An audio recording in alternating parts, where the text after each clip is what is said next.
Hello बच्चों, मैं हूं आपका अपना राहुल छाबड़ा फ्रॉम जैन एकेडमी सिक्कर। और अपन ने 4th चैप्टर में बहुत कुछ पढ़ लिया था। उसके बाद में नेक्स्ट टॉपिक पे डिस्कस करते हैं सीधा। साइक्लोट्रॉन अपना नेक्स्ट टॉपिक है। Very most important topic for the board level, for NEET level as well as for IIT level. ठीक है, तो बहुत ही इंपॉर्टेंट टॉपिक है। तो इसको समझने से पहले कुछ डायग्राम मैंने बनाए हैं, वो क्या है वो चीज़ अभी समझ में आ जाएगी।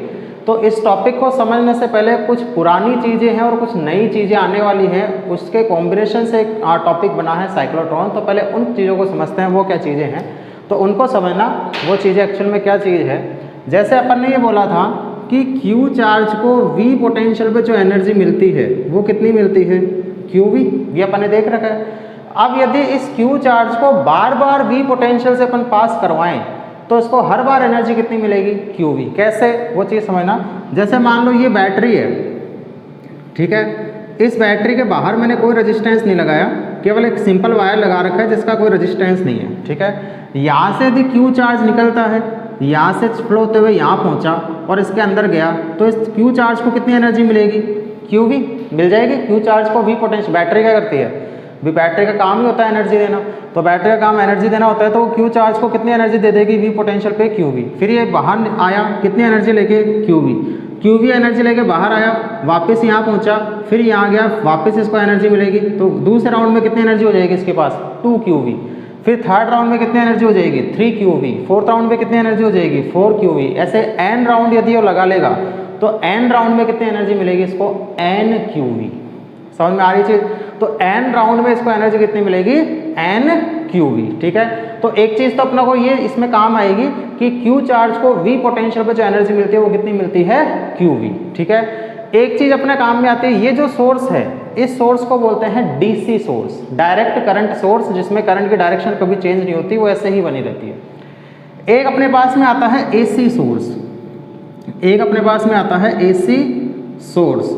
AC सोर्स का सिंबल कुछ ऐसा होता है। ठीक है, AC सोर्स का सिंबल कुछ ऐसा होता है।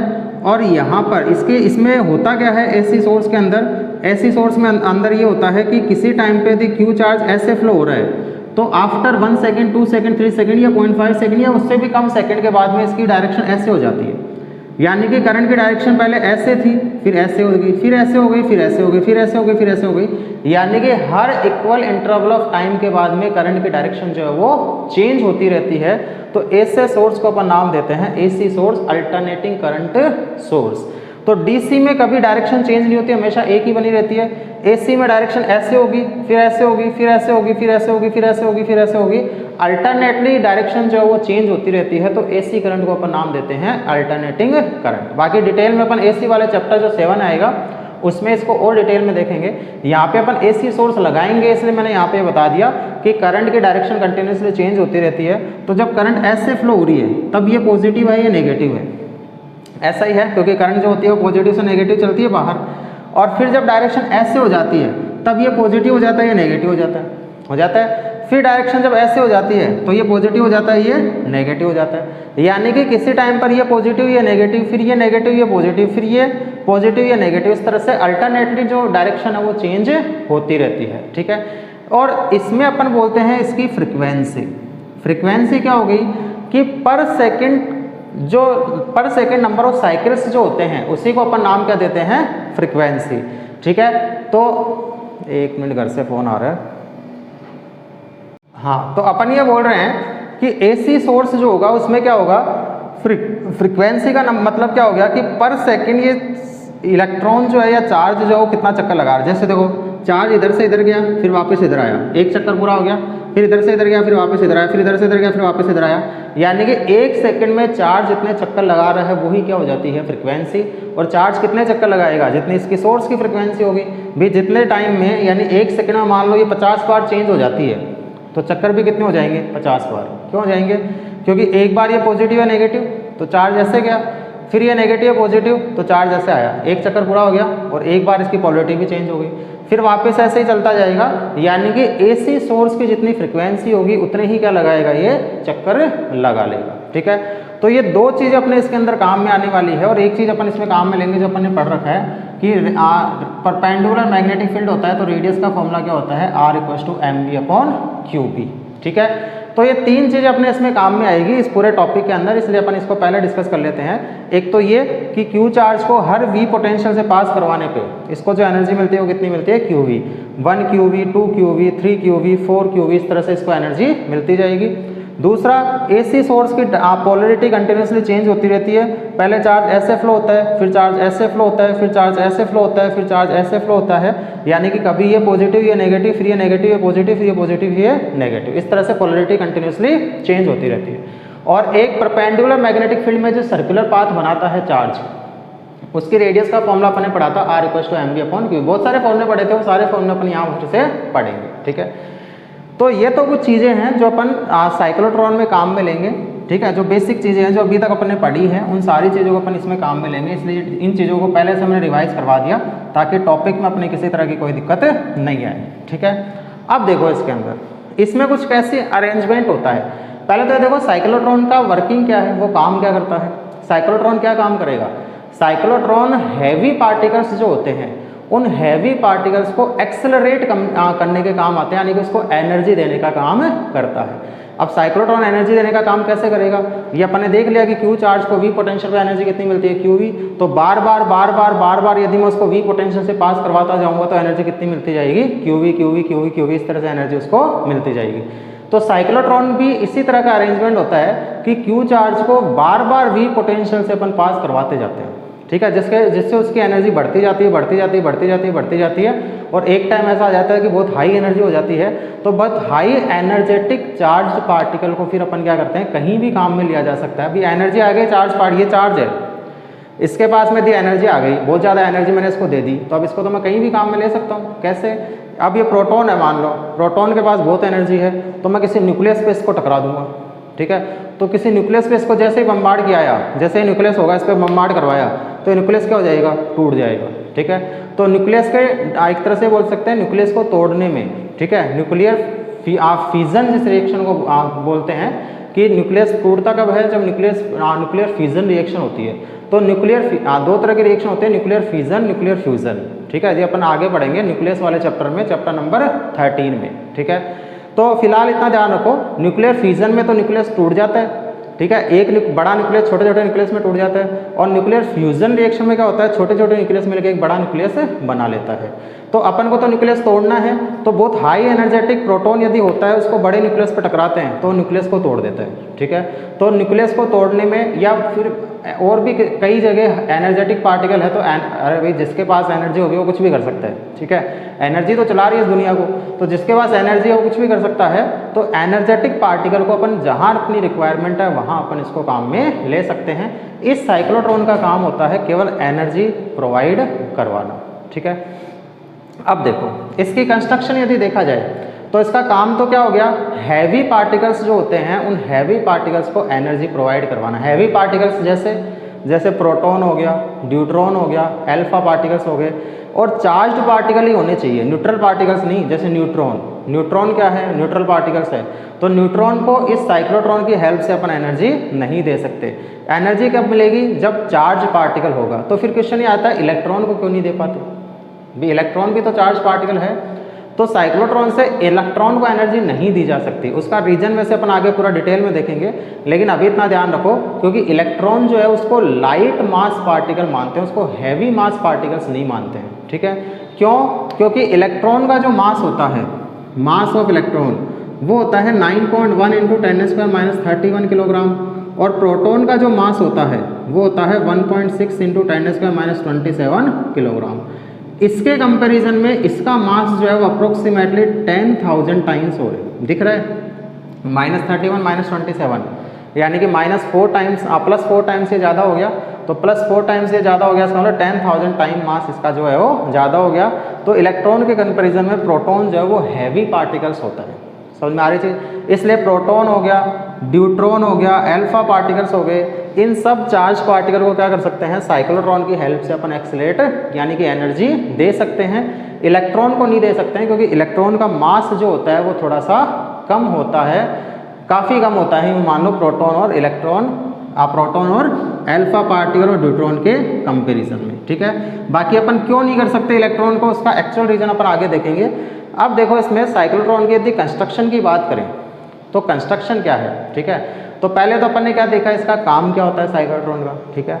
सेकंड अपन इसमें देखते हैं इसका प्रिंसिपल क्या होता है। प्रिंसिपल क्या होगा कि यदि परपेंडिकुलर मैग्नेटिक फील्ड से, ठीक है, जैसे मान लो परपेंडिकुलर मैग्नेटिक फील्ड है ऐसा, ठीक है, इस परपेंडिकुलर मैग्नेटिक फील्ड से यदि किसी चार्ज पार्टिकल को इंटर करवाया जाए, तो इंटर करवाया जाए तो वो क्या करेगा, सर्कुलर पाथ रिवॉल्व करेगा, इस तरह से घूमने लग जाएगा, चक्कर लगाने लग जाएगा।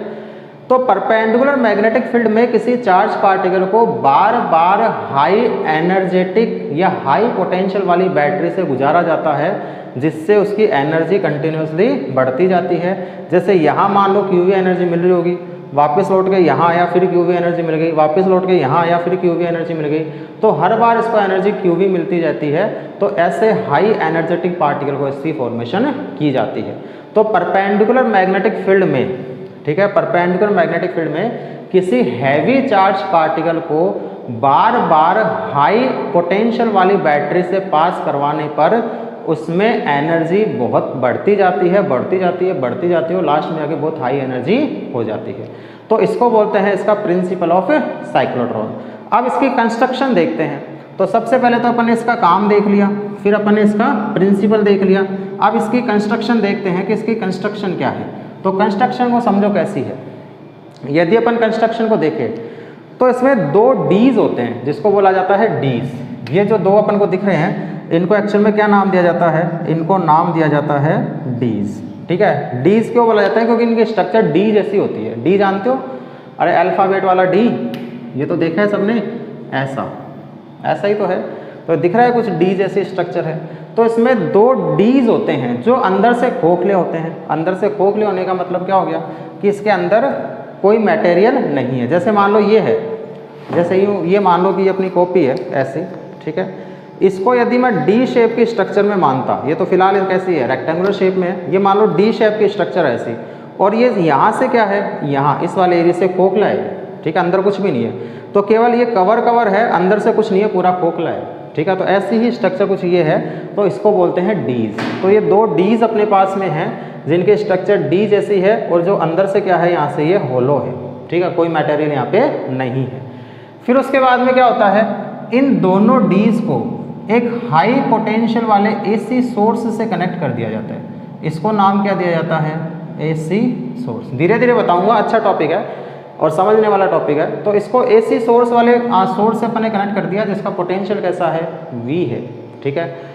अब इस पूरे ये ऐसे रखे हुए हैं 3D में इस तरह से, ठीक है। ये एक्चुअल में ऐसे नहीं रखे हुए हैं, जैसे अपन ने डायग्राम बना रखा है, अभी बोर्ड पे तो अपन ऐसे बनाएंगे, एक्चुअल में ऐसे रखे हुए हैं दोनों डी इस तरह से, ऐसे मान के चलो, जो बीच में से खोखले हैं, ठीक है, इस तरह से, ठीक है। और यहाँ से अपन ने क्या कर रखी है, एक बैटरी यहाँ पे इस तरह से इसमें कनेक्ट कर रखी है। तो ये बैटरी अपन ने लगा रखी है, जिसको अपन बोलते हैं एसी सोर्स, ठीक है।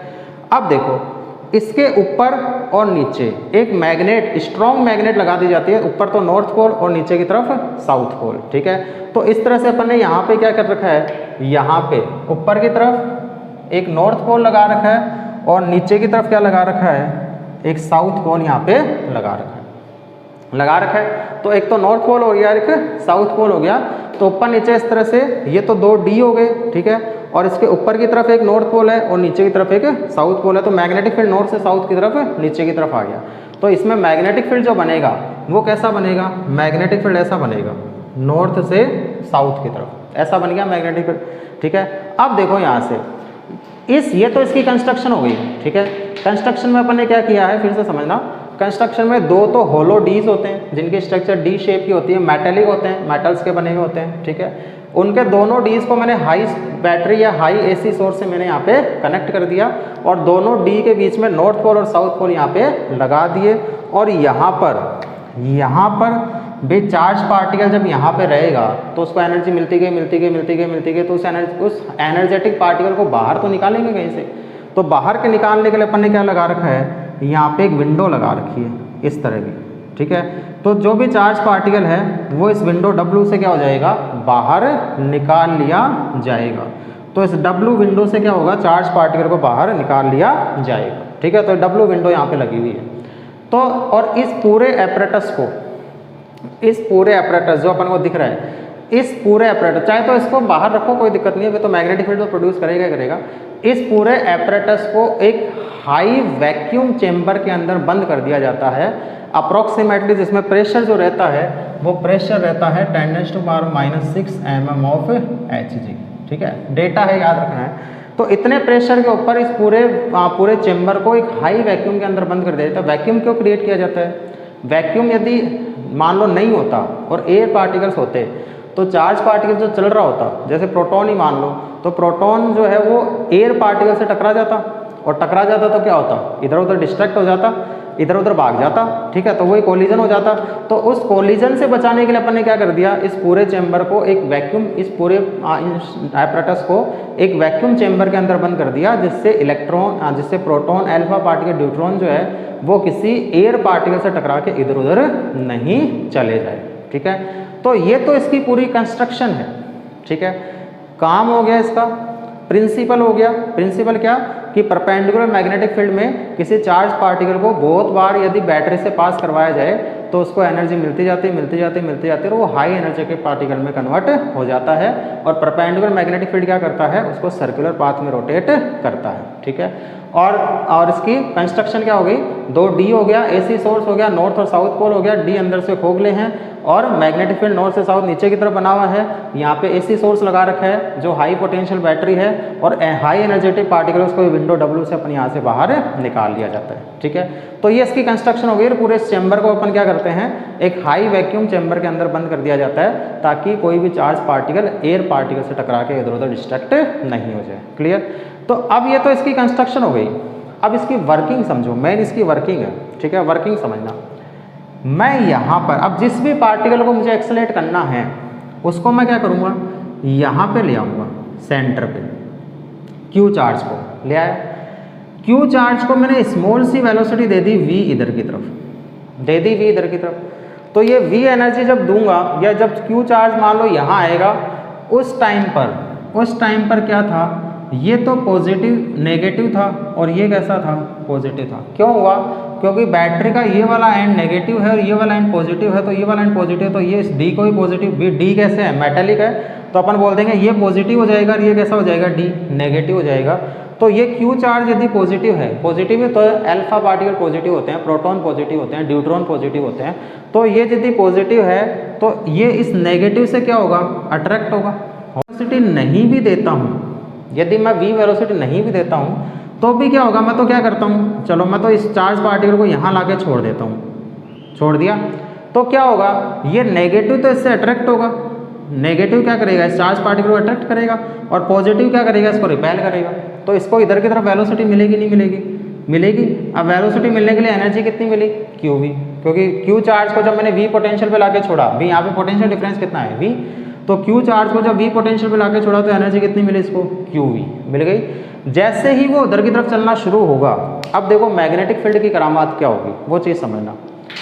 अपन बोलते हैं कि यदि वेलोसिटी इधर की तरफ है, मैग्नेटिक फील्ड किधर है, नीचे की तरफ, ये डी ऐसे तो रखे हुए थे, अपन ने वेलोसिटी इधर की तरफ मिल गई, चार्ज पार्टिकल को वेलोसिटी इधर मिल गई, तो वेलोसिटी इधर मिल गई, तो ये तो मैग्नेटिक फील्ड की डायरेक्शन, ठीक है, ये वेलोसिटी की डायरेक्शन। तो फोर्स किधर लग रहा है इस पर, मैग्नेटिक फोर्स किधर लग रहा है, ऊपर की तरफ। फ्लेमिंग्स लेफ्ट हैंड रूल से अपन ने देखा था, तो मैग्नेटिक फोर्स इसमें ऊपर की तरफ लग रहा है। तो जैसे ही इधर जाएगा इस पर मैग्नेटिक फोर्स ऊपर लगेगा, ऊपर लगेगा, और परपेंडिकुलर मैग्नेटिक फील्ड है, तो परपेंडिकुलर मैग्नेटिक फील्ड क्या करेगा, इसको सर्कुलर पाथ में रोटेट करेगा, तो वो ऐसे निकल के आ जाएगा, आ गया यहाँ पे। जैसे ही वो यहाँ आया, भी यहाँ से निकल के जैसे ही यहाँ आया, फिर से इसको एनर्जी मिलेगी कितनी, क्यू वी, क्योंकि वी पोटेंशियल पे आ गया फिर से। अभी बोला था बैटरी से बार बार पास करवाते तो हर बार एनर्जी कितनी मिलती है, क्यू वी। तो जैसे ही इस वी पोटेंशियल को छोड़ के गया, एनर्जी क्यू वी लेके गया, और अंदर घूम के वापस जब यहाँ आया तो फिर से वी पोटेंशियल पे आ गया, तो फिर से एनर्जी कितनी मिल गई, क्यू वी मिल गई। जैसे ही ये चार्ज पार्टिकल यहाँ आता है, वैसे ही इन डीज की पॉलरिटी चेंज हो जाती है, चेंज होके अब ये तो क्या हो गया, नेगेटिव, और ये क्या हो गया, पॉजिटिव हो गया। तो अब ये D क्या करेगा, इस Q चार्ज को जो यहाँ आया था, इस Q चार्ज पे तो अट्रैक्शन फोर्स लगाएगा, और ये D क्या करेगा, रिपल्सिव फोर्स लगाएगा। तो फिर से इसको एनर्जी QV मिली, एनर्जी QV मिली, तो वो इधर लौट के इधर चला गया, ठीक है। और वही इधर की तरफ अंदर घुस गया, इसके इस डी के अंदर घुसा, और वही क्या होगा, वही फिर से क्या होगा इसके अंदर फिर से ये वही सर्कुलर पाथ रोटेट करेगा, और सर्कुलर पाथ रोटेट करके फिर से यहाँ पे निकल के आ जाएगा भी। जैसे परपेंडिकुलर मैग्नेटिक फील्ड क्या कर रहा है, परपेंडिकुलर मैग्नेटिक फील्ड तो इसको सर्कुलर पाथ में रोटेट कर रहा है, ठीक है। और जो पोटेंशियल है वो क्या दे रहा है, इसको एनर्जी दे रहा है, और एनर्जी देगा, यहाँ पे फिर से एनर्जी मिलेगी तो इसकी रेडियस बढ़ जाएगी भी। एनर्जी मिल जाएगी तो क्या मिल गई, काइनेटिक एनर्जी मिली, काइनेटिक एनर्जी मिली तो क्या मिली, वेलोसिटी मिली। वेलोसिटी जैसे ही मिल जाएगी तो आर इक्वल टू क्या होता है अपने पास में, आर इक्वल टू क्या होता है, M V upon Q B. जैसे वेलोसिटी बढ़ी वैसे क्या होगा, रेडियस भी बढ़ जाएगी भी। बाकी सब तो constant, m constant, q constant, b constant. तो जैसे ही वो यहाँ से मान लो v वेलोसिटी से गया होगा और यहाँ पहुँचा होगा, फिर से इसको एनर्जी मिली, फिर से इसकी वेलोसिटी बढ़ी, और वेलोसिटी बढ़ी तो रेडियस भी बढ़ी, और फिर से इसकी रेडियस बढ़ते ही और ज़्यादा हाई रेडियस वाले पाथ में रोटेट करने लग जाएगा, फिर यहाँ पहुँचेगा, ठीक है। तो इसकी रेडियस कम थी इसकी, और इसकी रेडियस ज़्यादा हो गई। फिर जैसे ही वो यहाँ पहुँचा फिर v पोटेंशियल पे आ गया, फिर एनर्जी मिल गई, फिर एनर्जी मिली, फिर वेलोसिटी बढ़ी, फिर वेलोसिटी बढ़ी, फिर रेडियस बढ़ेगी। लेकिन रेडियस बढ़ेगी तो होगा क्या, जैसे ही वो यहाँ पहुँचेगा अब फिर से क्या होगा, एसी सोर्स पोलैरिटी चेंज करेगा, ये पॉजिटिव हो जाएगा और ये क्या हो जाएगा, नेगेटिव हो जाएगा। तो ये चार्ज पार्टिकल क्या होगा, नेगेटिव से अट्रैक्ट होगा, पॉजिटिव से रिपेल होगा, तो इसके अंदर चला जाएगा। फिर से रेडियस बढ़ गई, फिर यहाँ पहुँच गया, फिर से पोलैरिटी चेंज हुई, पोलैरिटी चेंज हुई, ये नेगेटिव हो गया, ये पॉजिटिव हो गया, नेगेटिव से चार्ज पार्टिकल अट्रैक्ट होगा, पॉजिटिव से रिपेल होगा, और क्यू वी पोटेंशियल में एनर्जी मिलेगी, क्यू वी फिर से एनर्जी मिलेगी, फिर रेडियस बढ़ जाएगी। तो इस तरह से इसकी रेडियस बढ़ती जाएगी, ये एनर्जी जो है वो लेता जाएगा, और जब इसकी रेडियस मैक्सिमम हो जाएगी, ठीक है, ये मान लो जब इसकी रेडियस ऐसे मैक्सिमम हो जाएगी तो अपन क्या करेंगे, इस विंडो से इसको बाहर निकाल लिया जाएगा, ठीक है। तो हर बार ये कैसे चल रहा है, इस तरह से चलता जा रहा है, इसकी रेडियस जो है वो बढ़ती जा रही है, रेडियस बढ़ती जा रही है, और हर बार जैसे एक यहाँ क्यू वी एनर्जी मिली, फिर क्यू वी मिली, फिर क्यू वी मिली, फिर क्यू वी मिली, फिर क्यू वी मिली, फिर क्यू वी मिली, फिर क्यू वी मिली, इस तरह से हर बार इसको एनर्जी क्यू वी मिलती जाएगी। एनर्जी मिलती जाएगी तो वेलोसिटी बढ़ती जाएगी, वेलोसिटी बढ़ती जाएगी तो रेडियस बढ़ती जाएगी, तो इसका पाथ जो है वो बढ़ता जाएगा, और जब मैक्सिमम पाथ हो जाएगा तो इस टाइम पर उसकी एनर्जी मैक्सिमम हो जाएगी, और मैक्सिमम एनर्जी लेके वो यहाँ से बाहर निकल जाएगा। तो एनर्जी मैक्सिमम कब होगी, जब इसकी रेडियस मैक्सिमम हो जाएगी, समझ में आ रही चीज़, या फिर मैं बोल दूँ जब इसकी वेलोसिटी मैक्सिमम हो जाएगी, ठीक है। तो जब वेलोसिटी या रेडियस जब जितनी हाई रेडियस का पाथ बनेगा उतनी ही तो ज़्यादा इसको एनर्जी मिली कि नहीं मिली, क्योंकि हर बार रेडियस बढ़ती जा रही है, और हर बार जैसे जैसे एनर्जी बढ़ती जा रही है वैसे वैसे रेडियस भी बढ़ती जा रही है। तो यहाँ पर ये मैक्सिमम एनर्जी ले लेगा, और मैक्सिमम एनर्जी लेके यहाँ से बाहर भी, यहाँ एनर्जी ली, फिर यहाँ ली, फिर यहाँ ली, फिर यहाँ ली, फिर यहाँ ली, फिर यहाँ ली, फिर यहाँ ली, फिर यहाँ ली, फिर यहाँ ली, फिर यहाँ ली, और फिर लेके बाहर निकल गया। तो देखो इसको यहाँ पे कितनी एनर्जी मिली, 1 यानी Q V, 2 Q V, 3 Q V, 4 Q V, 5 Q V, 6 Q V, 7 Q V, 8 Q V, कुछ इस तरह से इसको एनर्जी मिली। तो 8 क्यू वी एनर्जी लेकर वो यहाँ से बाहर निकल जाएगा, समझ में आ रही चीज़। तो हर बार वो एनर्जी लेता जाएगा, इसकी एनर्जी बढ़ती जाएगी, और लास्ट में जाके जब मैक्सिमम एनर्जी हो जाएगी तो उसको अपन विंडो से बाहर निकाल लेंगे, और विंडो से जैसे ही बाहर निकालेंगे तो अब इस हाई एनर्जेटिक पार्टिकल को अपन जहाँ भी बम्बार्ड करवाएंगे वहाँ उसको इसमें काम में लिया जा सकता है। क्लियर है यहाँ तक। अब देखो इसमें एक चीज़ और है, ये तभी पॉसिबल है, ये चीज़ पॉसिबल कब है, ये तभी पॉसिबल है जब जैसे ही ये चार्ज पार्टिकल अपना सेमी सर्किल पूरा करके यहाँ पहुँचे वैसे ही इस एसी सोर्स के कारण इनकी पोलैरिटी चेंज हो जाए। यदि ऐसा नहीं होता और ये पॉजिटिव ही रहता, सॉरी ये नेगेटिव ही रहता और ये पॉजिटिव ही रहता, तो क्या ये इसके अंदर जाता, नहीं जाता, और जाता तो बहुत कम एनर्जी से जाता और रेडियस कम और हो जाती, ठीक है। इसलिए ये नेसेसरी कंडीशन क्या है कि जैसे ही ये यहाँ पहुँचे वैसे ही इसकी पोलैरिटी चेंज हो जाए, जैसे ही ये घूम के यहाँ पहुँचा वैसे ही इसकी पोलैरिटी फिर से रिवर्स हो जाए, जैसे ये घूम के यहाँ पहुँचा वैसे ही इसकी पोलैरिटी फिर से रिवर्स हो जाए। यानी कि हर बार जब चार्ज पार्टिकल इन दोनों डीज के बीच में आता है उसी टाइम पर इस एसी सोर्स की पोलैरिटी चेंज हो जानी चाहिए, तब भी साइक्लोट्रॉन अपना फंक्शन कर पाएगा, नहीं तो साइक्लोट्रॉन अपना फंक्शन नहीं कर पाएगा। तो अब क्या इसकी फ्रीक्वेंसी जो है, यानी कि वो टाइम जो चेंज होने में जो टाइम लग रहा है, जैसे मान लो ये 1 सेकंड में यहाँ पहुँच जाता है, तो 1 सेकंड में इसकी पोलैरिटी चेंज होना चाहिए। अगले 1 सेकंड में भी ये यहाँ पहुँच जाएगा, तो इसकी पोलैरिटी अगले 1 सेकंड में चेंज होना चाहिए। भी AC सोर्स की पोलैरिटी यदि मैंने सेट कर रखी है कि हर 1 सेकंड में चेंज होनी है, तो इसका मतलब हर 1 सेकंड में वो वापस यहाँ पहुँच जाना चाहिए, होना चाहिए। लेकिन तो रेडियस तो बढ़ती जा रही है, तो क्या हर बार 1 सेकंड ही लेगा वो पहुँचने में? सोचो भाई, रेडियस तो बढ़ती जा रही है, तो क्या हर बार ही वो 1 सेकंड, क्यों इसकी तो अपन चेंज नहीं कर सकते अभी, इसकी तो अपन ने सेट कर दी थी हर 1 सेकंड में पोलैरिटी चेंज हो जानी चाहिए, ठीक है, ये मैंने सेट कर दिया। तो इसका मतलब हर 1 सेकंड में ये चार्ज पार्टिकल भी जो है वो बीच में आ जाना चाहिए, यानी कि इस चार्ज पार्टिकल की फ्रिक्वेंसी और AC सोर्स की फ्रिक्वेंसी क्या होनी चाहिए? सेम होनी चाहिए, तभी ये वर्किंग कर पाएगा, नहीं तो वर्किंग नहीं कर पाएगा। समझ में आ रही चीज़? तो इसका मतलब क्या हो गया? इसका मतलब ये हो गया कि इस चार्ज पार्टिकल की फ्रिक्वेंसी और AC सोर्स की फ्रिक्वेंसी क्या होनी चाहिए? मैच होनी चाहिए, ठीक है। और बिल्कुल ये मैच होती है, अपन आगे देखेंगे, क्योंकि इसकी फ्रिक्वेंसी जो होती है चार्ज पार्टिकल की, या इसको जो टाइम लगता है यहाँ पहुँचने में, वापस अपना सेमी सर्किल कंप्लीट करने में, वो कभी भी रेडियस पे डिपेंड नहीं करता। रेडियस कम है और उसको 1 सेकंड लग रहा है, तो रेडियस मैक्सिमम है तब भी इसको 1 सेकंड ही लगेगा, ठीक है। क्योंकि रेडियस बढ़ी है तो इसकी वेलोसिटी भी तो बढ़ी है, ठीक है, यानी कि उसको डिस्टेंस ज़्यादा ट्रेवल करनी है, तो जैसे जैसे रेडियस बढ़ती है वैसे वैसे अपन बोलते हैं वेलोसिटी भी तो बढ़ती है। तो वेलोसिटी भी बढ़ गई और डिस्टेंस भी बढ़ गई, तो टाइम क्या रह गया? कांस्टेंट रहेगा। अभी टाइम क्या होता है? Distance upon velocity. तो डिस्टेंस अपॉन वेलोसिटी हो गई, तो डिस्टेंस बढ़ गई और वेलोसिटी बढ़ गई, तो रेशियो क्या रह गया? कांस्टेंट रह गया। इसका मतलब हर बार टाइम की वैल्यू क्या रहेगी? सेम ही रहेगी। टाइम जो है वो रेडियस बढ़ने पे ऐसा नहीं है कि यहाँ पे इसको कम डिस्टेंस ट्रेवल करनी है तो यहाँ पे इसको टाइम कम लगेगा, और यहाँ पे इसको ज़्यादा डिस्टेंस ट्रेवल करनी है तो यहाँ इसको टाइम ज़्यादा लगेगा, ऐसा नहीं होगा। यहाँ पे यदि 1 सेकंड लग रहा है तो यहाँ पर भी इसको 1 सेकंड ही लगेगा, क्योंकि टाइम पीरियड की वैल्यू जो है वो कभी भी रेडियस पे डिपेंड नहीं करती है, ठीक है। ये अपन आगे फॉर्मूले में भी देख लेंगे। तो ये तो अपने पास में क्या हो गया? इसका वर्किंग हो गई। पहले इसका काम देख लिया, फिर इसका प्रिंसिपल देख लिया, फिर इसकी कंस्ट्रक्शन देख ली, फिर अपन ने इसकी वर्किंग देख ली। अब देखो इसके पैरामीटर्स क्या क्या निकल के आते हैं, ठीक है। अब नेक्स्ट अपने पास में आता है पैरामीटर्स ऑफ साइक्लोट्रॉन, ठीक है। अब फॉर्मूले की बात करते हैं, पैरामीटर्स ऑफ साइक्लोट्रॉन, ठीक है। साइक्लोट्रॉन के पैरामीटर्स क्या क्या है? फर्स्ट अपन बात करेंगे रेडियस, ठीक है। तो रेडियस का फॉर्मूला क्या आया है? R=mv/qb, ठीक है। ये अपन पढ़ते हैं, रेडियस का फॉर्मूला R=mv/qb।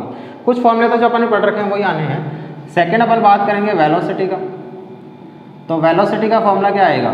v=qbr/m, तो v आएगा qbr/m, ठीक है। ये अपने पास में वेलोसिटी का फॉर्मूला आ जाएगा। थर्ड अपन बात करेंगे कि मैक्सिमम वेलोसिटी कब होगी इसकी? सोचो, थोड़ा सा दिमाग लगाओ। मैं देख रहा हूँ रिकॉर्डिंग सही चल रही है ना? रिकॉर्डिंग में तो कोई गड़बड़ नहीं आ रही, बिल्कुल सही चल रही है, ठीक है। तो मैक्सिमम वेलोसिटी कब होगी? थोड़ा दिमाग लगाओ, कब होगी इसकी मैक्सिमम वेलोसिटी? जब रेडियस मैक्सिमम होगी। भी यहाँ वेलोसिटी कम थी, फिर वेलोसिटी बढ़ी, फिर बढ़ी, फिर बढ़ी, फिर बढ़ी, क्योंकि हर बार एनर्जी मिलती जा रही है इसको। तो यहाँ पर जो रेडियस मैक्सिमम होगी उस टाइम पर इसकी वेलोसिटी भी मैक्सिमम होगी। इसका मतलब Q constant, B constant, M constant. R जब मैक्सिमम हो जाएगा तो उस टाइम पे वेलोसिटी भी क्या होगी? मैक्सिमम होगी। तो मैक्सिमम वेलोसिटी क्या हो जाएगी? QBR maximum upon M। ये अपने पास में क्या निकल के आएगी? यहाँ पे मैक्सिमम वेलोसिटी यहाँ से निकल के आ जाएगी, ठीक है। फिर फोर्थ अपन इसमें देखेंगे टाइम पीरियड। तो टाइम पीरियड का फॉर्मूला अपन पहले भी निकाल चुके हैं। परपेंडिकुलर मोशन के लिए टाइम पीरियड का फॉर्मूला क्या होता है? टाइम पीरियड का फॉर्मूला होता है 2πm/qb। चाहे तो निकाल सकते हो। टाइम पीरियड वही अपन बोलेंगे डिस्टेंस अपॉन क्या? वेलोसिटी। तो डिस्टेंस 2πr/v करेंगे तो फॉर्मूला ही निकल के आना है 2πm/qb। अब देखो टाइम पीरियड किस पे डिपेंड कर रहा है? 2 constant, pi constant, m mass of electron या mass of proton constant, charge of proton constant, magnetic field constant. तो क्या टाइम पीरियड चेंज होगा? नहीं होगा। इसलिए तो अपन बोल रहे हैं कि टाइम पीरियड रेडियस पे डिपेंड करता ही नहीं है, चाहे वो यहाँ पर हो चाहे वो यहाँ पर हो। हर बार यहाँ पर भी देख लो और यहाँ पर भी देख लो, दोनों चीज़ें सेम है। सारी चीज़ें क्या क्या सेम है? इसके लिए, इस पॉइंट के लिए 2πm/qb सारी चीज़ें कांस्टेंट, जब चार्ज यहाँ आ जाएगा तब भी 2 पाई एम क्यू बी सारी चीज़ें कांस्टेंट। इसका मतलब यहाँ पर जितना टाइम पीरियड लग रहा है उतना ही टाइम पीरियड इसको यहाँ लग रहा है, ठीक है। टाइम पीरियड क्या होता है, एक साइकिल में लगने वाला समय, एक साइकिल में लगने वाला टाइम। तो एक साइकिल में जितना टाइम इसको यहाँ लगेगा उतना ही टाइम इसको यहाँ लगेगा, ठीक है। इसका मतलब टाइम पीरियड सेम रहेगा, टाइम पीरियड रेडियस पर डिपेंड नहीं करता है।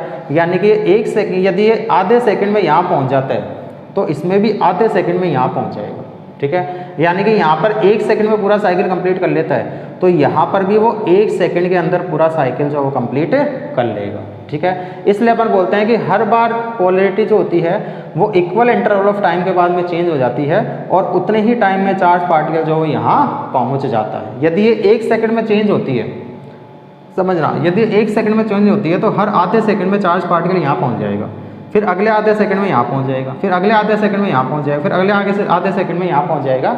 यानी कि एक सेकंड के अंदर ये भी अपना पूरा एक साइकिल कंप्लीट कर लेगा, ठीक है। तो इसका मतलब इसकी फ्रीक्वेंसी और इसकी फ्रीक्वेंसी क्या होनी चाहिए, सेम होनी चाहिए, ठीक है। तो टाइम पीरियड का फॉर्मूला अपने पास में आ जाएगा 2 पाई एम अपॉन क्यू बी, ठीक है। नेक्स्ट अपन देखते हैं इसके अंदर क्या, एंगुलर वेलोसिटी। एंगुलर वेलोसिटी की बात करते हैं तो एंगुलर वेलोसिटी का फॉर्मूला क्या होता है, ओमेगा, ठीक है। या एंगुलर वेलोसिटी से चलो देख लेते हैं, वैसे अपन को एंगुलर फ्रीक्वेंसी की बात करनी थी पहले। तो नेक्स्ट अपन देखते हैं इसके अंदर क्या, एंगुलर फ्रीक्वेंसी। तो एंगुलर फ्रीक्वेंसी तो क्या होता है, टाइम पीरियड का उल्टा, तो इसका उल्टा कर दो, तो इसका उल्टा कर देंगे तो फॉर्मूला क्या बनेगा, क्यू बी अपॉन 2 पाई एम। वही फॉर्मूले रिपीट हो रहे हैं, कोई नई चीज़ नहीं है इसके अंदर, क्यू बी अपॉन 2 पाई एम, ठीक है। 6th यदि अपन देखेंगे तो इसको अपन बोलेंगे एंगुलर वेलोसिटी, ठीक है। एंगुलर वेलोसिटी क्या होता है, ओमेगा। ओमेगा क्या होता है, 2 पाई एफ। इसको 2 पाई से मल्टीप्लाई करेंगे तो 2 पाई से 2 pi cancel, Q B upon M. तो ओमेगा का फॉर्मूला क्या आएगा, क्यू बी अपॉन एम, ठीक है। ये अपने पास में एंगुलर वेलोसिटी आ जाएगी, ठीक है। नेक्स्ट अपन देखो इसके अंदर, नेक्स्ट अब नई चीज़ निकल के आएगी, मैक्सिमम काइनेटिक एनर्जी कितनी होगी, सोचो कितनी होगी, थोड़ा सा दिमाग लगाओ कि इस जो चार्ज पार्टिकल जो प्रोटॉन चक्कर लगा रहा है उस प्रोटॉन की मैक्सिमम काइनेटिक एनर्जी कितनी होगी, सोचो थोड़ा सा कितनी हो सकती है। जब वो चार्ज पार्टिकल यहाँ पहुँच गया था, यानी कि उसकी रेडियस मैक्सिमम हो गई थी, उस टाइम पर क्या उसकी वेलोसिटी मैक्सिमम थी, बिल्कुल मैक्सिमम थी। ये अपन देख रहे हैं क्योंकि एनर्जी मैक्सिमम हो गई थी। तो जब वेलोसिटी यहाँ मैक्सिमम है, इसका मतलब यहाँ पे काइनेटिक एनर्जी भी क्या है, मैक्सिमम है। और मैक्सिमम काइनेटिक एनर्जी का फॉर्मूला क्या हो जाएगा, मैक्सिमम काइनेटिक एनर्जी का यदि अपन फॉर्मूला देखेंगे तो फॉर्मूला क्या आता है काइनेटिक एनर्जी का, हाफ mv²। और जब वेलोसिटी मैक्सिमम होगी तो काइनेटिक एनर्जी भी क्या रहेगी, मैक्सिमम रहेगी। समझ में आ रही चीज़। और v मैक्सिमम का formula Q B R maximum upon m, तो वैल्यू पुट कर दो। जब वैल्यू पुट कर देंगे तो काइनेटिक एनर्जी मैक्सिमम का जो फॉर्मूला बनेगा वो क्या बन जाएगा, 1/2 m, ठीक है, स्क्वायर, ठीक है। v मैक्सिमम का स्क्वायर क्या बनेगा, v मैक्सिमम का स्क्वायर बनेगा q² b² r मैक्सिमम का स्क्वायर अपॉन m², बन जाएगा, ठीक है। स्क्वायर कर दो इसका, और कुछ नहीं किया। एक m से एक m कैंसिल, तो काइनेटिक एनर्जी मैक्सिमम का जो फॉर्मूला बनेगा, काइनेटिक एनर्जी मैक्सिमम का जो फॉर्मूला बनेगा, देखो क्या बनेगा, एक m से तो एक m cancel, q² b² r maximum square upon 2m। ये जो फॉर्मूला बनता है, ये फॉर्मूला अपना बनता है मैक्सिमम काइनेटिक एनर्जी का, ठीक है। एक नया फॉर्मूला निकल के आया है। मैक्सिमम काइनेटिक एनर्जी कब होगी, जब r मैक्सिमम होगी, ठीक है। और r जब मिनिमम होगी उस टाइम पे काइनेटिक एनर्जी भी क्या रहेगी, मिनिमम रहेगी। लेकिन टाइम पीरियड कांस्टेंट रहेगा, चाहे r मैक्स मिनिमम हो चाहे r मैक्सिमम हो, टाइम पीरियड का रेशो सेम आता है। लेकिन काइनेटिक एनर्जी मिनिमम होने पर मिनिमम होती है और r की वैल्यू मैक्सिमम होने पर काइनेटिक एनर्जी मैक्सिमम होती है, ठीक है। तो मैक्सिमम काइनेटिक एनर्जी का फॉर्मूला ये आ जाएगा q² b² r maximum square upon 2m, ठीक है। नेक्स्ट देखो, नेक्स्ट इसके अंदर एक और चीज़ आती है, नेक्स्ट इंपॉर्टेंट चीज़ ये और है, नंबर ऑफ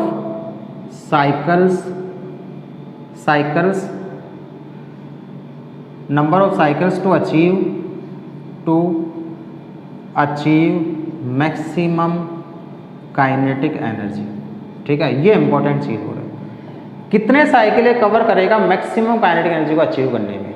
अब समझो इस चीज़ को, ये काइनेटिक एनर्जी इसको मिली कहाँ से, किसने दी अभी ये काइनेटिक एनर्जी, इस पोटेंशियल ने, इसी ने तो दी है इसको एनर्जी। यहाँ पे इसको एनर्जी मिली है क्यू वी, यहाँ इसको energy milli Q we.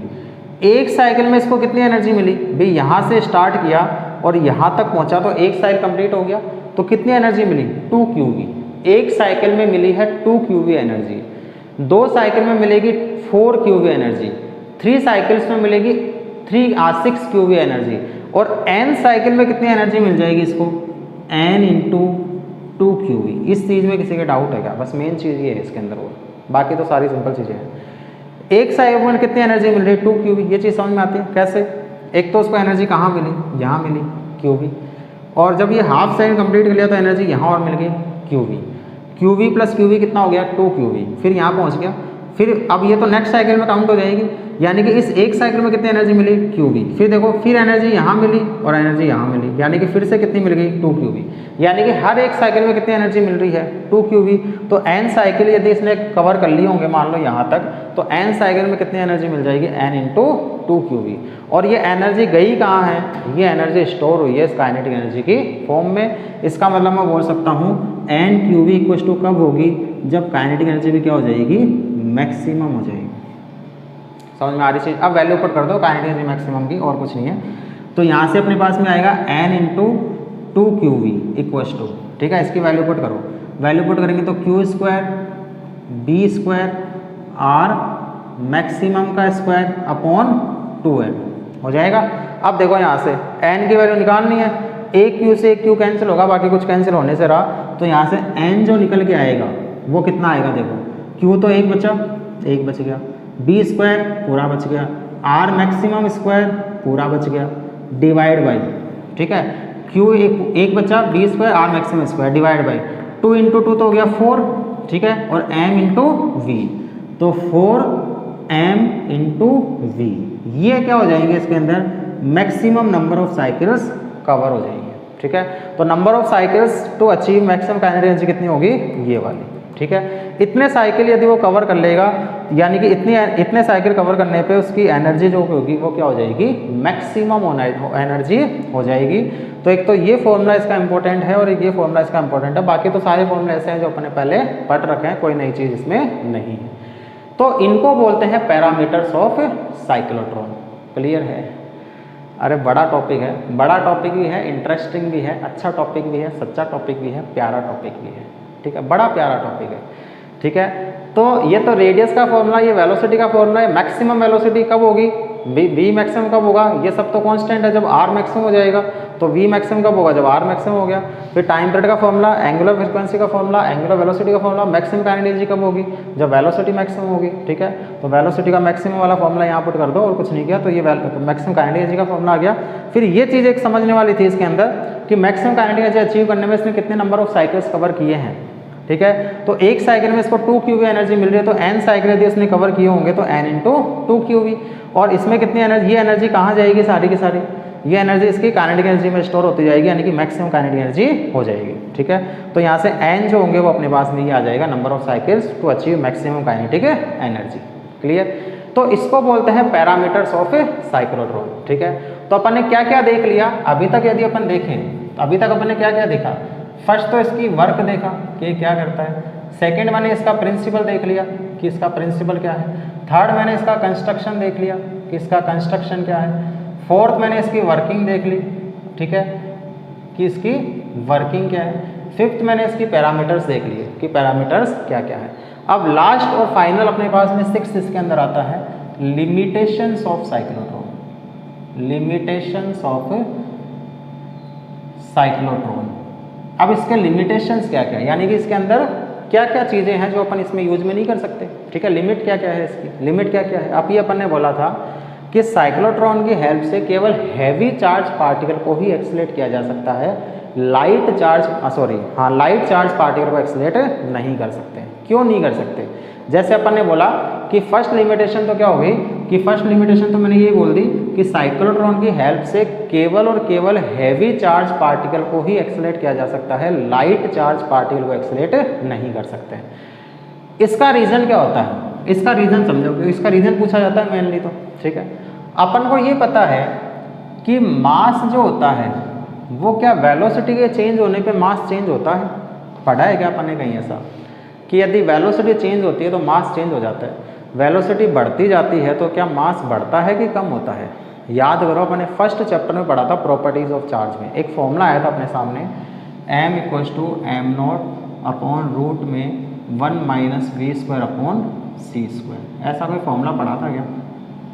m तो होता है mass of particle in motion, m not होता है mass of particle in rest, v होता है वेलोसिटी ऑफ पार्टिकल और c होता है वेलोसिटी ऑफ लाइट या velocity of speed of light.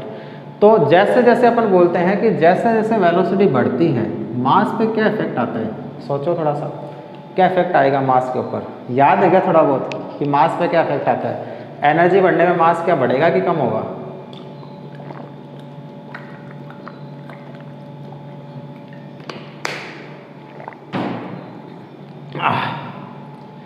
अरे एनर्जी यानी कि वेलोसिटी बढ़ने पर मास पे क्या इफेक्ट आएगा?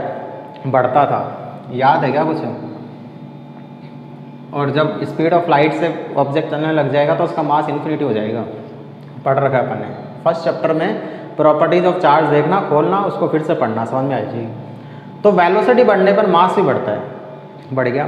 तो वेलोसिटी बढ़ने में मास बढ़ता है। अब देखो, यदि मैं हैवी लाइट मास पार्टिकल लेता, m की वैल्यू यदि मैं बहुत कम लेता, m नॉट, तो अब लाइट मास पार्टिकल तो उसकी एनर्जी तो बहुत ज़्यादा बढ़ जाएगी, बढ़ेगी नहीं बढ़ेगी? क्योंकि अपन को ये पता है कि एनर्जी तो कितनी मिलनी है, 2qv इस बार एनर्जी मिलती जाएगी। तो मास तो इसका बहुत कम है लेकिन एनर्जी तो उतनी मिल रही है जितनी मिलनी चाहिए। भी एनर्जी तो n चक्कर लगाए तो n इंटू 2qv मिलेगी। अब अपन बोल रहे हैं n इंटू 2qv मिलेगी और मास यदि कम है तो इसका मतलब वेलोसिटी बहुत ज़्यादा होगी। भी इसको कंपनसेट करने के लिए मास कम होगा तो वेलोसिटी बढ़ानी पड़ेगी, तो वेलोसिटी बहुत ज़्यादा हो जाएगी। तो वेलोसिटी जैसे ज़्यादा हो जाएगी मास बढ़ जाएगा, यानी कि मास चेंज हो गया, यानी कि इस पार्टिकल का मास चेंज हो जाएगा। मास यदि चेंज हो गया तो देखो क्या हो सकता है, मास यदि चेंज हो गया पार्टिकल का तो टाइम पीरियड चेंज हो जाएगा। और टाइम पीरियड चेंज, मास बढ़ गया तो टाइम पीरियड क्या हो गया, बढ़ गया। टाइम पीरियड बढ़ने का मतलब ये पार्टिकल यदि पहले 1 सेकंड में यहाँ पहुँच रहा था तो अब ये 1 सेकंड में यहीं पहुँचेगा, लेकिन इसकी तो पोलैरिटी 1 सेकंड में चेंज हो जाती है, ठीक है। तो इसकी तो पोलैरिटी चेंज हो जाएगी। पहले मान लो ये प्लस में था और ये कैसा था, माइनस में था, और ये अंदर चला गया और ये यहीं पहुँचा, ये यहीं पहुँच पाया, लेकिन इसकी पोलैरिटी तो चेंज हो गई, ठीक है। इसकी पोलैरिटी चेंज हो गई, ये प्लस हो गया और ये माइनस हो गया, सॉरी ये माइनस हो गया और ये प्लस हो गया, और ये चार्ज पार्टिकल कैसा था, प्लस था। तो ये इसको सीधा ही भगा देगा, यहाँ पे सर्किल कंप्लीट ही नहीं करने देगा, ठीक है। यानी कि अपना जो पार्टिकल है वो सर्कुलर मोशन नहीं कर पाएगा, क्योंकि हर बार जब पार्टिकल यहाँ पहुँचता है तभी पोलैरिटी चेंज होनी चाहिए, लेकिन यदि वो यहीं पहुँचा और पोलैरिटी चेंज हो गई तो अपना साइक्लोट्रॉन वर्क नहीं कर पाएगा। इसलिए अपन बोलते हैं कि लाइट पार्टिकल्स जो होते हैं उन लाइट पार्टिकल्स की वेलोसिटी बहुत ज़्यादा बढ़ जाती है, बहुत ज़्यादा बढ़ जाती है, तो उनका मास भी बढ़ जाता है, और मास बढ़ जाता है इसलिए अपन उन पार्टिकल्स के लिए साइक्लोट्रॉन को यूज़ नहीं कर सकते हैं, ठीक है। लेकिन प्रोटॉन को यूज़ कर सकते हैं क्योंकि हैवी पार्टिकल्स है, तो उनका मास इतना इफेक्ट नहीं आता है, उनका मास पे इतना इफेक्ट नहीं आता कि टाइम पीरियड जो है वो चेंज हो जाए, ठीक है। मास ही बहुत कम चेंज होता है। ये भी मैंने प्रॉपर्टीज ऑफ चार्ज में बताया है कि वेलोसिटी कितनी हो कि मास पे कोई इफेक्ट नहीं है, ठीक है। तो ये वहाँ से चाहे पढ़ लेना। तो मास इसका इतना ही बढ़ता है कि टाइम पीरियड पे कोई खास इफेक्ट नहीं आता, और कोई खास इफेक्ट नहीं आता तो अपना जो सिस्टम है वो सही से वर्क कर सकता है। इसको अपन बोलते हैं लिमिटेशंस ऑफ साइक्लोट्रॉन, ठीक है। तो ये अपने पास में लिमिटेशंस आ गई साइक्लोट्रॉन की। और नेक्स्ट अपने पास में आता है इसके यूजेस क्या क्या होते हैं। तो यूजेज अपन देख चुके हैं, इसके क्या क्या यूजेज होते हैं इसके। अच्छा, इसकी एक लिमिटेशन और है, एक लिमिटेशन और क्या हो गई, फर्स्ट सेकेंड यदि लिमिटेशन देखें तो क्या हो सकती है, सोचो। अपन ने बोला था कि इस साइक्लोट्रॉन से न्यूट्रल पार्टिकल्स को एक्सीलरेट नहीं करवा सकते। क्यों नहीं करवा सकते? यदि मैं यहाँ पे न्यूट्रॉन ला के छोड़ दूँ, क्या न्यूट्रॉन को एनर्जी मिलेगी? नहीं मिलेगी। अरे जिसके पास चार्ज ही नहीं है, क्यू चार्ज को वी पोटेंशियल पे एनर्जी क्यू भी मिलती है। अब चार्ज ही नहीं है तो पोटेंशियल दे दो, एनर्जी कहाँ से मिलेगी? क्यू की वैल्यू भी 0 है तो एनर्जी कितनी होनी है? 0 होनी है। भाई क्यू चार्ज को वी पोटेंशियल पे कितनी एनर्जी मिलती है? Q V. अब क्यू ही नहीं है तो एनर्जी कितनी होगी? 0। इसलिए न्यूट्रल पार्टिकल्स जो होते हैं उन न्यूट्रल पार्टिकल्स को साइक्लोट्रॉन की हेल्प से एक्सेलरेट नहीं करवाया जा सकता। तो सेकंड इसकी लिमिटेशन क्या हो गई अपनी न्यूट्रल पार्टिकल्स को साइक्लोट्रॉन की हेल्प से एक्सीलरेट नहीं करवाया जा सकता। ठीक है, तो ये दो इसकी लिमिटेशंस आती है। लास्ट और फाइनल अपना इसका आता है यूजेस। तो यूजेस तो अपन बोल ही चुके हैं, क्या क्या यूज़ होते हैं। यूज़ क्या होते हैं कि जब ये हाई एनर्जेटिक पार्टिकल होता है वो उसको तो अपन कहीं भी यूज में ले सकते हैं, जैसे मान लो न्यूक्लियस को तोड़ने में, बम्बार्ड करवाने में, तो ऐसी जगह अपन इसको जो हैवी चार्ज पार्टिकल्स है उन हैवी न्यूक्लियर फिजन रिएक्शन के अंदर, तो न्यूक्लियर फिजन रिएक्शन के अंदर साइक्लोट्रॉन से जो एक्सेलरेटेड पार्टिकल है उन एक्सेलरेटेड पार्टिकल को यूज में लिया जा सकता है। ठीक है, तो ये इसके क्या हो गए अपने पास में यूजेज निकल के आ जाते हैं। तो ये अपना पूरा कंप्लीट जो है वो साइक्लोट्रॉन है। कौन कौन को पॉइंट्स अपन ने इसमें पढ़े, एक तो अपन ने इसमें पढ़ा इसका वर्क क्या है, हैवी चार्ज पार्टिकल को एक्सेलरेट करना। ठीक है, प्रिंसिपल क्या है कि परपेंडिकुलर मैग्नेटिक फील्ड में बार बार चार्ज पार्टिकल को एनर्जी दी जाती है और एनर्जी लेते हुए उसकी वेलोसिटी और रेडियस बढ़ती जाती है और ये चक्कर लगाता रहता है।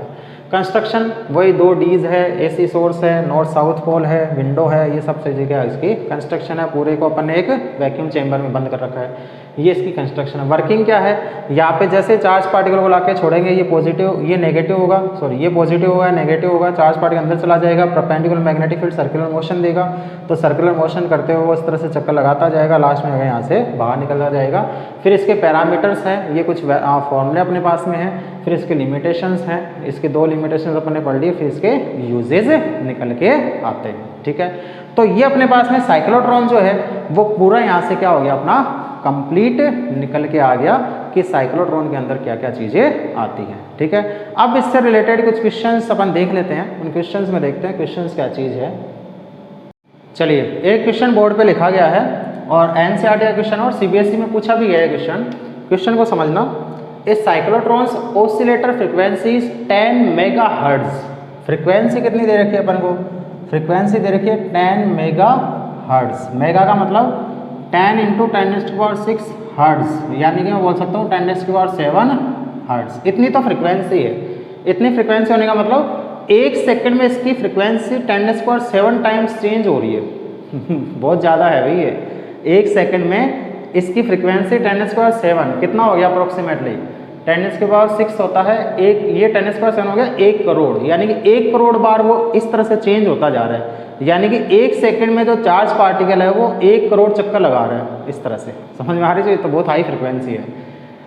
What should be the operating magnetic field, magnetic field अपन को निकालना है, वही अपन ऊपर और नीचे जो मैग्नेट्स लगाते हैं उससे कितना मैग्नेटिक फील्ड प्रोड्यूस हो रहा है वो अपन को निकालना है। फॉर एक्सेलरेटिंग प्रोटॉन्स, यानी कि Q कितना हो गया, प्रोटॉन का चार्ज 1.6 × 10⁻19 कूलम।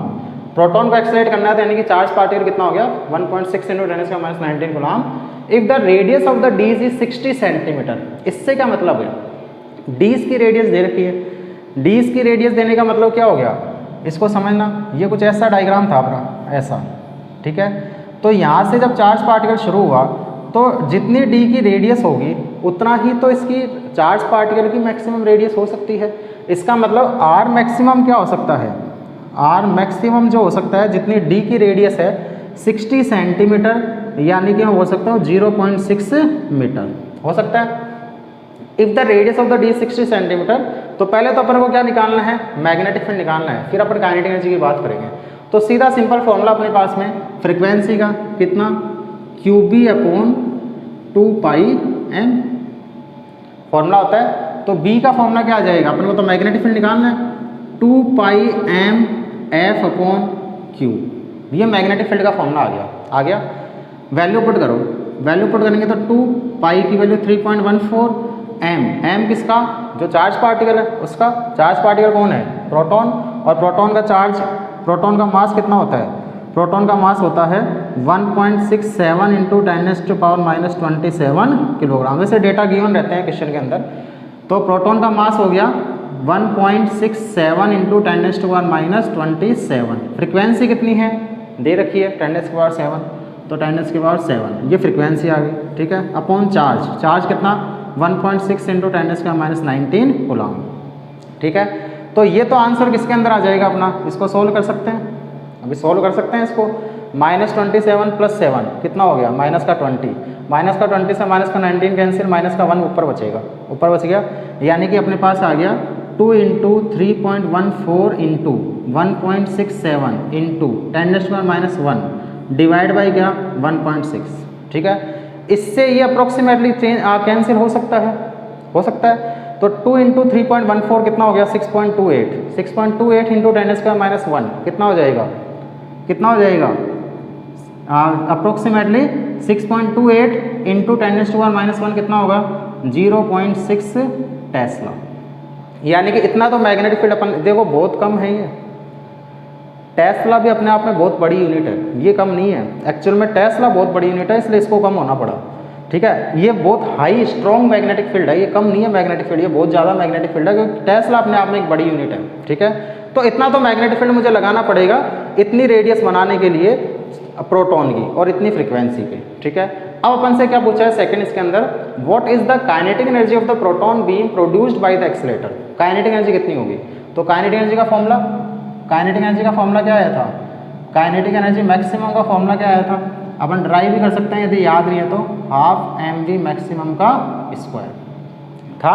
और फिर अपन ने v मैक्सिमम क्या होता है, v मैक्सिमम तो रेडियस से निकाल लो, v मैक्सिमम क्या था QBR maximum upon m, r क्या था mv बाई QB, तो v क्या हो जाएगा QBR बाई m, ठीक है। अब यहाँ से v मैक्सिमम की वैल्यू पुट कर दो, तो काइनेटिक एनर्जी मैक्सिमम जो आएगी, काइनेटिक एनर्जी मैक्सिमम कितनी आएगी, मैं सीधा लिख दूँ अब इसको, कितने आएगा v मैक्सिमम का स्क्वायर करेंगे तो q square b square r maximum का स्क्वायर अपॉन 2m, एक m स्क्वायर होगा तो एक m से एक m कैंसिल हो जाएगा, नीचे एक m बचेगा। अब वैल्यू पुट कर दो, q तो क्या 1.6 इंटू 10⁻⁻19 का स्क्वायर हो जाएगा, b क्या b अपन निकाल चुके हैं 0.6, यानी कि 0.6 का स्क्वायर, 0.6 का स्क्वायर। r मैक्सिमम कितना है, r मैक्सिमम अपने पास में कितना है r मैक्सिमम कितना है 0.6, जितना मैग्नेटिक फील्ड उतना ही r है, वेरी गुड। तो दोनों सेम ही है, तो 0.6 का स्क्वायर डिवाइड बाई क्या 2m, m कितना 1.67 इंटू 10⁻⁻27 किलोग्राम, ठीक है। ये क्या आ जाएगी अपने पास में मैक्सिमम काइनेटिक एनर्जी निकल के आ जाएगी किसमें, जूल के अंदर, ठीक है। ये अपने पास में जूल में क्या आएगी मैक्सिमम काइनेटिक, अब इसको आगे सोल्व करना है, कैलकुलेशन है, बाकी मैं क्या कर सकता हूँ कैलकुलेशन में।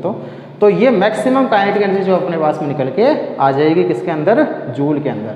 यदि इसको मेगा इलेक्ट्रॉन वोल्ट में कन्वर्ट करना है, क्योंकि आंसर में पूछा गया मेगा इलेक्ट्रॉन वोल्ट में बताओ, तो मेगा इलेक्ट्रॉन वोल्ट में क्या होगा, देखो ये तो मैं ऐसे कैसे लिख रहा हूँ 1.6 इंटू 10⁻⁻19 का स्क्वायर, ठीक है, इंटू इसको पूरा लिख दूँ एक साथ ही 0.6 की पावर क्या 4, ठीक है, डिवाइड बाई 2 इंटू 1.67 इंटू 10⁻⁻27, ठीक है। ये इतना तो आ गया जूल में। अब इसको मुझे करना है, यहाँ पे क्या लगाना है मेगा, मेगा लगाना है तो मैं नीचे किससे मल्टीप्लाई करूँगा 10⁻6, और मुझे साथ में लगाना है इलेक्ट्रॉन वोल्ट, तो इलेक्ट्रॉन के चार्ज से नीचे मल्टीप्लाई कर देते हैं 1.6 इंटू 10⁻⁻19, ये किस में आ जाएगी मेगा इलेक्ट्रॉन वोल्ट में। जूल को मेगा इलेक्ट्रॉन वोल्ट में कन्वर्ट करना अपने थर्ड चैप्टर में सीखा था। तो मेगा यदि लगाना है तो नीचे 10⁻6 से मेगा कैंसिल हो जाएगा, इलेक्ट्रॉन के चार्ज से इलेक्ट्रॉन कैंसिल हो जाएगा, तो फिर से किस में आ जाएगा आंसर, जूल में आ जाएगा, ठीक है। क्योंकि यहाँ पे कुलाम वोल्ट आएगा, कुलाम वोल्ट किस में कन्वर्ट हो जाता है जूल के अंदर। तो इसको जब सोल्व करेंगे तो ये किसके अंदर आएगा आंसर अपना मेगा इलेक्ट्रॉन वोल्ट में निकल के आ जाएगा, ठीक है। तो ये क्वेश्चन था सीधा सिंपल प्यारा क्वेश्चन जो अपने साइक्लोट्रॉन से रिलेटेड था, जो एक एनसीईआरटी में क्वेश्चन है ये, और एक ये क्वेश्चन सीबीएसई में सेम क्वेश्चन जो है वो सीबीएसई में पूछा गया है, ठीक है। और क्वेश्चंस देखते हैं, और क्वेश्चंस इसके अंदर क्या बनते हैं और देखो। चलिए एक क्वेश्चन और बोर्ड पे लिखा गया है, अच्छा सच्चा प्यारा question. If the maximum value of accelerating potential provided by a radio frequency oscillator be 20 kilovolt, maximum जो पोटेंशियल अपन दे सकते हैं वो पोटेंशियल कितना दे सकते हैं 20 किलोवोल्ट। तो V मैक्सिमम कितना हो सकता है, V लिख लेते हैं इसको, वो कितना हो जाएगा 20 किलोवोल्ट यानी कि 20,000 वोल्ट दे दिया। Find the number of revolutions made by a proton, proton है तो Q कितना हो गया 1.6 इंटू 10⁻⁻19 कूलम। तो एनर्जी कितनी मिलेगी, मैक्सिमम जो एनर्जी मिल जाएगी वो कितनी मिल जाएगी, QV इतनी मिलेगी, यानी कि 1.6 इंटू 10⁻⁻19 इंटू 20,000, इतनी अपन को एनर्जी मिल जाएगी, मैक्सिमम मिल जाएगी, इतनी एनर्जी मिलेगी मैक्सिमम, ठीक है। फिर ये बोल रहा है तो if the maximum value of accelerating potential provided by a radio frequency oscillator be 20 kilovolt, find the number of revolutions made by a proton. Number of revolutions अपन को निकालने हैं, यानी कि एन की वैल्यू निकालनी है in a cyclotron to achieve 1/5 of the speed of light, यानी कि मैक्सिमम स्पीड कितनी हो सकती है इसकी, v मैक्सिमम देखा जाए तो स्पीड ऑफ लाइट कितनी होती है c/5, यानी कि इतनी यदि वो स्पीड अचीव कर ले तो कितने साइकिल उसको बनाने पड़ेंगे, इतनी स्पीड अचीव करने के लिए उसको कितने साइकिल बनाने पड़ेंगे। तो पहले तो ये देखो इतनी फ्रीक्वेंसी अचीव, इतने वेलोसिटी अचीव करने के लिए उसकी एनर्जी कितनी हो जानी चाहिए। यदि मैक्सिमम काइनेटिक एनर्जी उसकी मैं देखूं तो मैक्सिमम काइनेटिक एनर्जी कितनी हो जानी चाहिए, 1/2 mv मैक्सिमम का स्क्वायर, इतनी होनी चाहिए। यानी कि मैं क्या बोल दूंगा 1/2 m, v मैक्सिमम कितना होगा c²/25, ठीक है। इतनी इसकी मैक्सिमम काइनेटिक एनर्जी होनी चाहिए, इतनी इसकी मैक्सिमम काइनेटिक एनर्जी होनी चाहिए, हो जाएगी। तो मैक्सिमम काइनेटिक एनर्जी अपने पास में आ गई। अब ये देखना है अपन को कितने नंबर ऑफ साइकिल्स अचीव करने पड़ेंगे उसको इतनी एनर्जी बनाने के लिए। तो अपन को ये पता है कि एक साइकिल में कितनी एनर्जी लेता है 2qv, n साइकिल में कितनी एनर्जी लेगा n × 2qv, और एनर्जी कितनी हो जानी चाहिए इतनी, यानी कि n साइकिल में कितनी एनर्जी मिलनी चाहिए इसको 1/2 mv मैक्सिमम का स्क्वायर, कोई चीज़ जो अपन ने देखा था। तो n × 2qv, ठीक है, equals to kinetic energy maximum देख लो कितनी है, ये अपन को पता है 1/2 m और कितना c²/25 हो जाएगा। अब n की वैल्यू निकाल लो और कुछ नहीं करना। तो n इक्वल्स टू कितना हो जाएगा mc² अपॉन 2 × 25 कितना लिख दूँ 50, तो 50 × 2qv, ठीक है। अब वैल्यू पुट कर दो, वैल्यू पुट करेंगे तो m तो कितना 1.67 × 10⁻27 किलोग्राम। c कितना होता है स्पीड ऑफ लाइट, कितना होता है स्पीड ऑफ लाइट 3 × 10⁸, तो 3 × 10⁸ का क्या स्क्वायर डिवाइड बाई 50 × 2 कितना हो गया 100, q कितना 1.6 × 10⁻19, और मैक्सिमम पोटेंशियल कितना लगाया अपन ने 20,000, ठीक है। इतने नंबर ऑफ साइकिल्स उसको बनाने पड़ेंगे। देखो सोल्व करो, थोड़ा बहुत आइडिया लगाते हैं कितना होगा, कितना हो सकता है -19, पहले तो -19 और ये 2 0 और ये 4 0, 4 और 2 6 इसमें से कम होंगे तो कितना होगा 10⁻13, ठीक है। तो ये तो आएगा, और इसको इससे कैंसिल कर दूँ ऑलमोस्ट कितना बनेगा ये, अरे ऑलमोस्ट कैंसिल कर दो इसको, ये कैंसिल हो सकता है ऑलमोस्ट।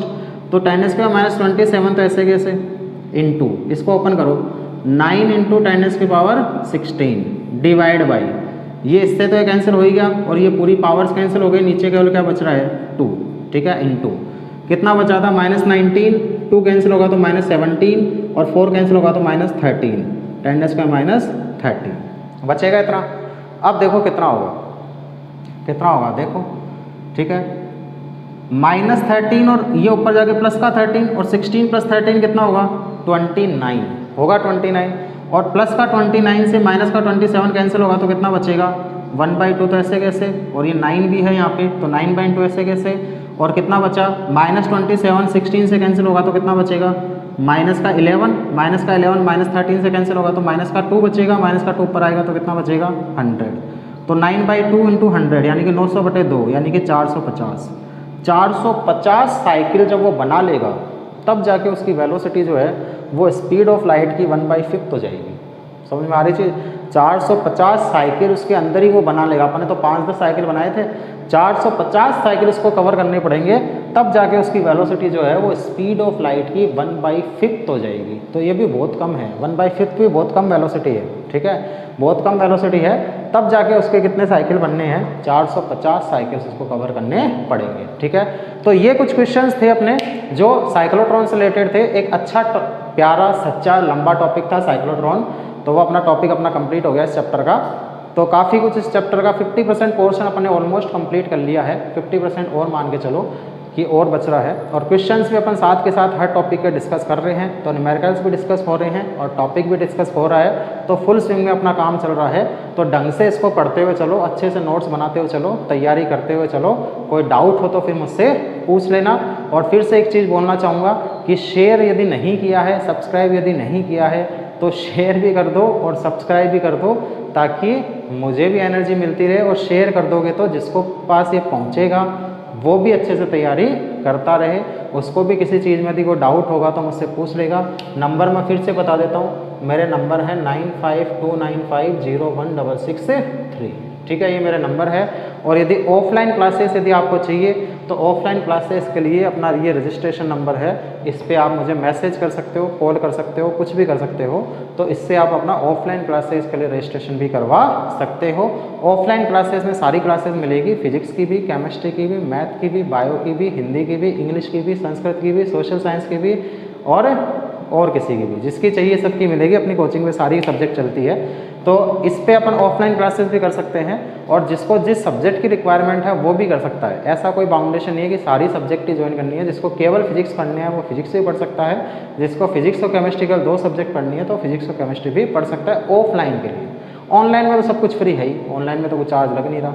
जिसको जो पढ़ना है वो पढ़ लो आराम से। फिलहाल ऑनलाइन में अपनी फिजिक्स ही चल रही है, कोशिश करेंगे और सब्जेक्ट को भी ऐड करने की। तो फिलहाल केवल फिजिक्स चल रही है, तो अच्छे से पढ़ते हुए चलो। और अपनी फैमिली जो है वो धीरे धीरे ग्रो कर रही है, सब्सक्राइब्स बढ़ते जा रहे हैं धीरे धीरे। आप लोगों का उसके लिए बहुत बहुत धन्यवाद कि आप लोग उसको शेयर करते जा रहे हो, ताकि अपनी मैक्सिमम सब्सक्रिप्शन बढ़ते जा रहे हैं, मैक्सिमम लोग जुड़ते जा रहे हैं, फैमिली धीरे धीरे बड़ी होती जा रही है। और धीरे धीरे ही बड़ी होगी वो मुझे पता है। तो धीरे धीरे अपनी फैमिली बड़ी होती जा रही है, लोग जुड़ते जा रहे हैं, अच्छे से पढ़ते जा रहे हैं, जिसको जैसा फ़ायदा मिल रहा है वैसा लेते जा रहे हैं। कोई यहाँ पे चार्ज नहीं है किसी भी तरह के फ़ायदे के लिए, सिर्फ और सिर्फ एक सोशल सर्विस हो रही है और कुछ नहीं हो रहा है। ठीक है, केवल एक सोशल सर्विस है कि इस लाइफ में यदि कुछ आए हो तो कुछ करके जाना है। ठीक है, ऐसे ही नहीं है कि आए और चले गए। ठीक है, तो जो भी आया है वो कुछ करके जाओ इस दुनिया के लिए, इस वर्ल्ड के लिए। तो इसलिए कुछ करने की इच्छा हुई तो कुछ कर रहे हैं। ठीक है, अच्छा काम चल रहा है अपना, और अच्छी फैमिली भी धीरे धीरे ग्रो कर रही है। तो ऐसे ही आप लोगों का प्यार मिलता रहे, साथ के साथ शेयर करते रहो, सब्सक्राइब करते रहो अपने फ्रेंड्स को, रिलेटिव्स को, या जिसको नीड है उसको सब्सक्राइब शेयर करते रहो, ताकि अपनी फैमिली और ज़्यादा बड़ी होती रहे और मुझे और ज़्यादा एनर्जी मिलती रहे काम को करने के लिए। तो ये अपना टॉपिक अपना यहाँ पे कंप्लीट हो गया है। ये टॉपिक कल फिर मिलेंगे एक नए वीडियो के साथ में, वही रात को 1 बजे। ठीक है, तो रात को 1 बजे फिर से एक नए वीडियो के साथ में मिलेंगे। और तब तक के लिए मज़े करते रहो, एंजॉय करते रहो। Very all the best.